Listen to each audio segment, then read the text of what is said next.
देखिए मेरे पास एक आईडी, इसमें देखिए डाटा है मेरे पास, इस देखिए प्रोडक्ट है, मुझे निकालना है इसको सब, मुझे इस तरीके का निकालना है। अगर मान लीजिए मेरे पास अगर आयोडेक्स का दे दिया डाटा, तो किस जगह सेल हुआ है, कितना सेल हुआ है और किस जोन में सेल हुआ, ये सारी चीज़ें निकल जा सकती हैं। देखिए टूथब्रश हुआ तो टूथपेस्ट का इतना हुआ, ये टाइगर बाम देखिए 3 3 जगह सेल हुआ है, लेकिन अलग अलग जगह सेल हुआ है। अब देखिए यहाँ पे आप प्रोडक्ट में दे सकते हैं आयोडेक्स 2 2 जगह है, लेकिन जोन सबका अलग है। साउथ सिटी में है, किसी के नॉर्थ सिटी में, किसी किसी में जोन भी सेम होगा, लेकिन अलग अलग उसमें। देखिए हमारे यहाँ पे देखिए टाइगर बाम देखिए 3 3 जगह पे आया हुआ है यहाँ पे। तो किस प्रकार से निकालेंगे कि सबका एक साथ विलुकअप लगेंगे, लेकिन सबका निकलेगा अलग अलग। इसमें दूसरी का फॉर्मूला लगता है, एक लगता है आपका विलुकअप का, और एक फार्मूला लगता है कि यूनिक प्रोडक्ट आईडी निकालना। बगैर यूनिक प्रोडक्ट आईडी के ये चीज़ें नहीं निकल सकती हैं। तो यूनिक प्रोडक्ट आईडी किस तरह निकाला जाता है उसके बारे में बताऊँगा, और ये फार्मूला लगाऊंगा किस तरीके से निकल सकता है। यूनिक प्रोडक्ट निकालने के लिए आपको काउंटिफ का होता है, तो इक्वल टू काउंटिफ हो गया। काउंटिफ फॉर्मूला लिख दीजिए, उसके बाद टैब का यूज़ करिए, लिख दिया रेंज। अब काफ़ी यूनिक होता है फार्मूला। इसके लिए सबसे पहले आप क्या करना है, पहले आप इसको सेलेक्ट कीजिए, यानी कि पहले आप B2 यानी आयोडेक्स को आप कोई भी सेलेक्ट कर सकते हैं। मैं इसको पहले लेता हूँ, B2 ले लिया। अब यहाँ आपको कॉमा नहीं करना है, इसमें देखिए 2 चीज़ें दी हुई हैं, एक रेंज और एक क्राइटेरिया।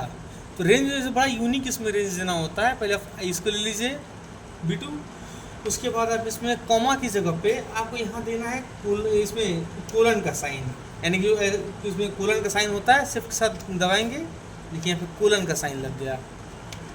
देखिए इस तरीके से दबाएंगे, देखिए कोलन का, मैं इसको कर देता हूँ, देखिए कोलन का साइन लग गया। अब यहाँ आप देख सकते हैं इसके 2 ऊपर ही डॉट्स आते हैं। ये आपका लैप उस कीबोर्ड में L के जस्ट राइट साइड में होता है। शिफ्ट से यूज़ करेंगे, अब वही कोलन लग जाएगा। उसके बाद आपको फिर वही B2 ही लेना है फिर से, तो फिर B2 लीजिए।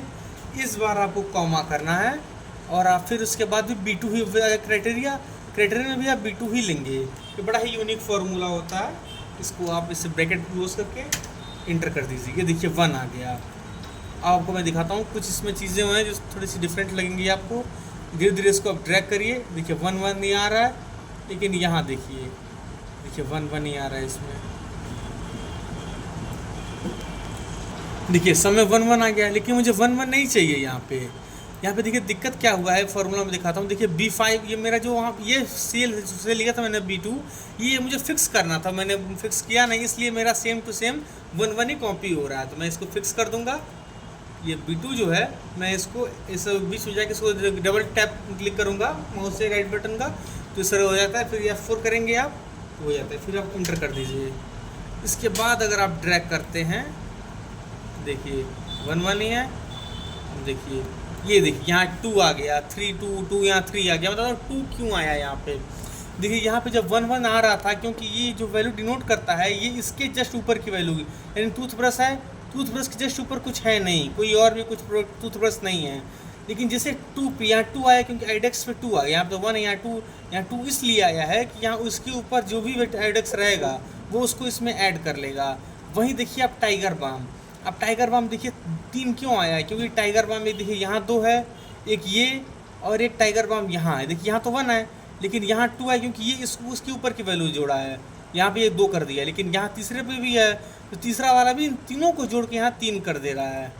अब इसमें ये सिंपल अभी हुआ नहीं, इसमें एक और भी फार्मूला लगता है। उसके लिए आपको इसमें पहले ऐड करना पड़ेगा काउंट इफ के जस्ट पहले। यहाँ पे भी आपको सही B2, ये जो बिल सेल सेलेक्ट किया था मैं, इसमें दिख नहीं रहा, मैं सीधे लिख दे रहा हूँ B2। आप लिख भी सकते हैं, मैंने देखिए B2 लिख दिया।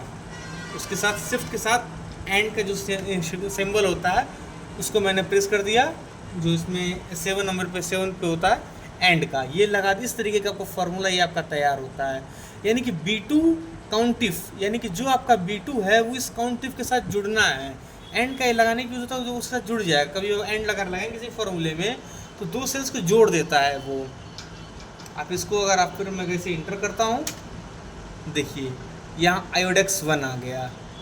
नेम उसको केवल कुछ किया नहीं, केवल इसके जो यहाँ 1 2 1 2 दिख रहा था, 3 दिख रहा था, ये यहाँ पे केवल उसके नेम को ऐड कर दिया ताकि दुकान थोड़ा सा अच्छा लगे समझने के लिए मैंने इसको किया है।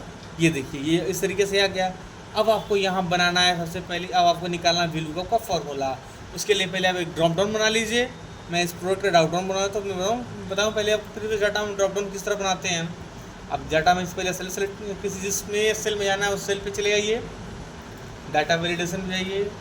यहाँ जाने के बाद आपको करना है यहाँ पे लिस्ट, डाटा सोर्स में आपको इसे ले लेना है। इसे लेने के बाद आप यहाँ पे इसको ओके कर दीजिए। ये देखिए ड्रॉप डाउन बन गया आपका। मैं आयोडेक्स ले लेता हूँ। अब मुझे लेना है ये तीनों मुझे चाहिए। मैं इसके पास कंट्रोल सी करूँगा। यहाँ करने के बाद मैं इसको इस प्रकार से मुझे थोड़ा इसको अलग फॉर्म में लेना है। तो मैंने प्रीवियस वीडियो में बताया हुआ है इस तरीके से लेने के लिए। सो इस तरीके से आ गया है। इसको दोबारा करूँगा।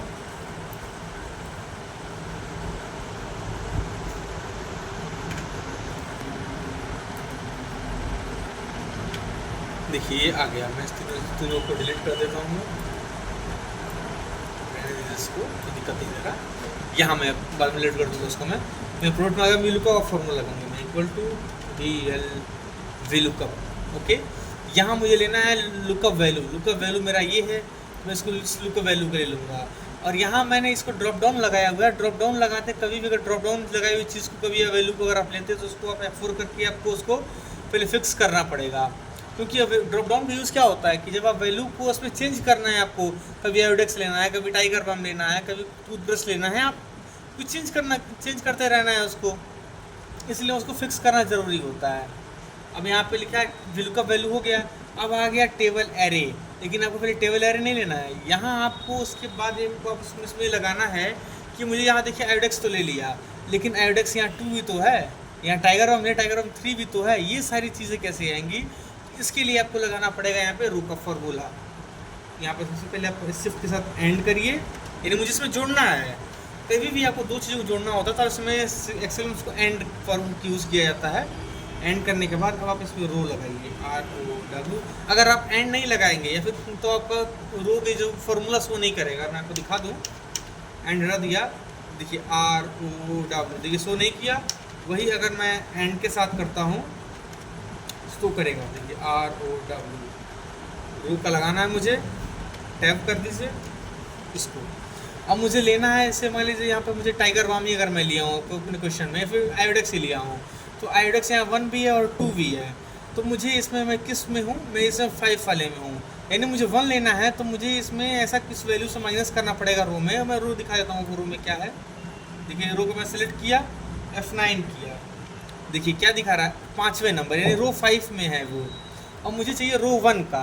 तो रो 1 के लिए मैं इसमें से कंट्रोल Z करूँगा, वापस हो जाएगा इसी तरीके से। यहाँ मुझे 5 में है, यहाँ मैं माइनस करूँगा 4 ताकि मुझे 1 मिल जाए। अब ये तो हो गया मेरा लुकअप वैल्यू इतनी बड़ी सी है। और फिर मैं इसमें कॉमा दे दूँगा। अब आ गया टेबल एरे। और टेबल एरे मुझे, अगर आप, मैं बताया हूँ प्रीवियस वीडियो में कि नेम इसका ले लिया जाता है। अगर आप नेम नहीं लिए हैं तो आप सेलेक्ट कर लीजिए। बस इसमें एड ऑन यही करना होता है कि इसे आपको फिक्स करना पड़ेगा। Alt F4 से फिक्स हो गया। अब आ जाइए, लेकिन यहाँ देखिए मैंने जो लिया हुआ है इसको, मुझे इसको वर्टिकली ही नहीं बल्कि हॉरिजॉन्टली मुझे इसको ड्रैग करना है। और वर्टिकली दोनों तरीके से करना है। तो मुझे रो और कॉलम दोनों का फॉर्मूला लेना पड़ेगा। ये तो रो हो गया, मुझे कॉलम का भी लेना पड़ेगा। तो कॉलम का लेने के लिए मैं कॉलम लिखेंगे COL, देखिए कॉलम का आ गया।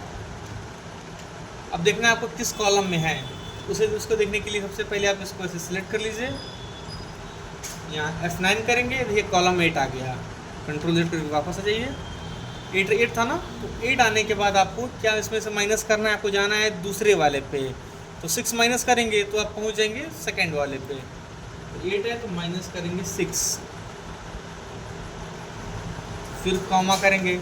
यहाँ आ गया आप एग्जैक्ट मैच या अप्रोप्रिएट मैच। तो मुझे एग्जैक्ट मैच लेना है। अगर आप 1 करेंगे यानी अप्रोप्रिएट मैच करेंगे तो अप्रॉक्स मैच वो नहीं उठाएगा। आपको यहाँ पे एग्जैक्ट मैच लेना पड़ेगा, इसलिए आप 0 रखिए, ब्रैकेट क्लोज करिए, इंटर करिए। देखिए आयोडेक्स आ गया। अब आप इसे इस तरीके से ड्रैग करेंगे, देखिए सेल्स आ गया। अब मुझे लेकिन यहाँ तो आयोडेक्स 2 भी है, टाइगर बाम 3 तक है, तो मुझे इसको नीचे भी ड्रैग करना पड़ेगा एक बार। आप इसको नीचे कर दिए मैंने, तो देखिए यहाँ पे, देखिए यहाँ पे एरर आ गया। अब मैं बताऊँ तो यहाँ पे एरर ख़त्म करने के लिए आपको इफ़ एरर का फॉर्मूला यूज़ करना पड़ेगा। मान लीजिए अगर मैं इस तरीके, अगर मैं ये टाइगर बाम कर लेता हूँ, 3 आया लेकिन उसके नीचे भी तो है, लेकिन वही अगर टाइगर बाम 3 तो है वो तो काम चलेगा, 3 कर दिएगा। आयोडेक्स कर दिया तो 2 है, यहाँ पे एरर लगा। तो एरर ना आए इसके लिए आपको यहाँ पे इफ एरर का फॉर्मूला यूज़ करना पड़ेगा। तो आप यहाँ इफ़ करिए, देखिए नीचे इफ़ एरर आ गया, इफ़ एरर पे आप टैप कर दीजिए, इफ़ एरर आ गया। अब कुछ नहीं करना, सिंपल आपको अगर आप ऐसे करके यहाँ कॉमा कर दीजिए लास्ट में जाके, यहाँ देखिए यहाँ पे इफ़ एरर लगाया, कुछ आपको लगाना नहीं है, वो अपना अगर टैप का यूज़ करेंगे तो अपने आप ओपन ब्रैकेट लग जाएगा। यहाँ आने के बाद आप केवल आपको कॉमा कर देना है, फिर उसके बाद डबल इन्वर्टेड कॉमा में अगर आप कोई अगर यहाँ पे अगर NI लिख देते हैं, कुछ भी NA लिख देते हैं तो वहाँ पे हो जाएगा। लेकिन मुझे कुछ नहीं, एकदम ब्लैंक छोड़ना है, कुछ भी ना आए। तो मैं एक डबल इन्वर्टेड कॉमा, फिर स्पेस, फिर एक और डबल इन्वर्टेड कॉमा लेके ब्रैकेट क्लोज कर दूंगा, उसके बाद मैं इंटर करूँगा। अब देखिए अब इस तरह करने के बाद अगर आप इसको कर लेते हैं, अब देखिए अगर मैं नीचे कर लिया, देखिए इफ़ एरर का यूज़ हो गया, ये जो भी NA वैल्यू थी एरर वो ख़त्म हो गया। अब आप अगर यहाँ से अगर आप टाइगर बाम करते हैं, देखिए 3 पे आ गया, वही अगर आप टूथब्रश करते हैं 2 पे आ गया। इस तरीके से आप निकाल सकते हैं। ये जो मैंने काउंट इफ का फॉर्मूला लगाया है, ये बहुत सारी जगह पे यूज़ होता है। आप इसको चाहें तो आप इसको हाइड भी कर सकते हैं। मैं इसको इसे हाइड कर दे रहा हूँ, इससे कुछ फ़र्क नहीं पड़ता है। अगर आप हाइड कर देते हैं तो अगर इतना फार्मूला बचा, उससे से कोई फ़र्क नहीं पड़ता। वो लगाया जाता ताकि ये समझने में थोड़ा ईजी रहे कि हुआ क्या है एक्चुअली उसमें। मेरे नेक्स्ट वीडियो में और भी इसी तरह के इंटरेस्टिंग और एडवांस लेवल की वैल्यू के बारे में बताऊँगा। Thank you.